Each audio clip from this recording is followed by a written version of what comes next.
Reunião ministerial badala Sanulu Recém Lima entre PALOP e Timor-Leste na União Europeia discute assunto economia, finanças públicas, justiça no assunto Siraseloctang.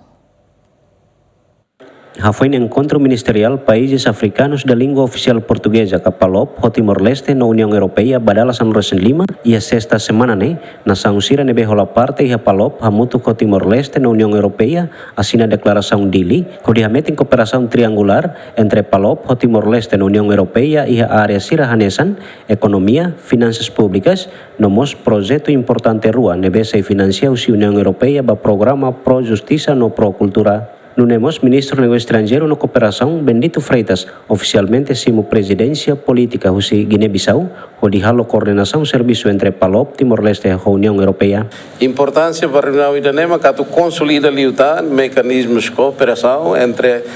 PALOP, Timor-Leste e a União Europeia. Areba programa se rebe que o define e também se o hindadeira acompanha com a administração, com a finanças públicas, com a justiça, com a cultura barbara. Também da Nemaca, a tu bele reforça liutan e tem projeto boi. Nimos a tu informe ne kata ohin lorani dane ita Timor-Leste, ministro dos Negócios Estrangeiros e Cooperação simo oficialmente presidência política Rússia Guiné-Bissau, ba coordenação ba serviços de dane PALOP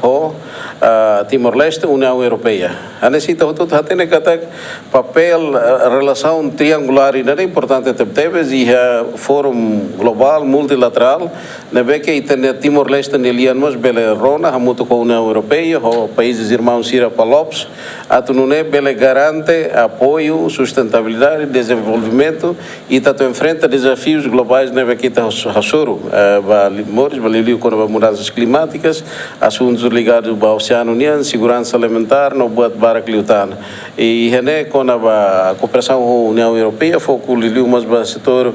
justiça nian nebe que importante tebes e também agora hamutu com conferência ministerial PALOP Timor-Leste União Europeia e dane tudo cada importante tebes Timor ne participação e plano global nian ba desenvolvimento ba paz no mos ba sustentabilidade econômica. Reunião ministerial países africanos da língua oficial portuguesa que PALOP e Timor-Leste na União Europeia badala Sanulu Recém Lima participa usi delegação Sira usi Angola, Cabo Verde, Guiné-Bissau, Moçambique, São Tomé e Príncipe, Timor-Leste, husi União Europeia, nomos entidades Siraseloctang. O objetivo principal husi encontro maka atualmente em cooperação no consolida parceria estratégica Sira, nebe o foco para desenvolvimento institucional, cultural, no econômico, husi nação participante Sira. Adérito Ximenes, GMN.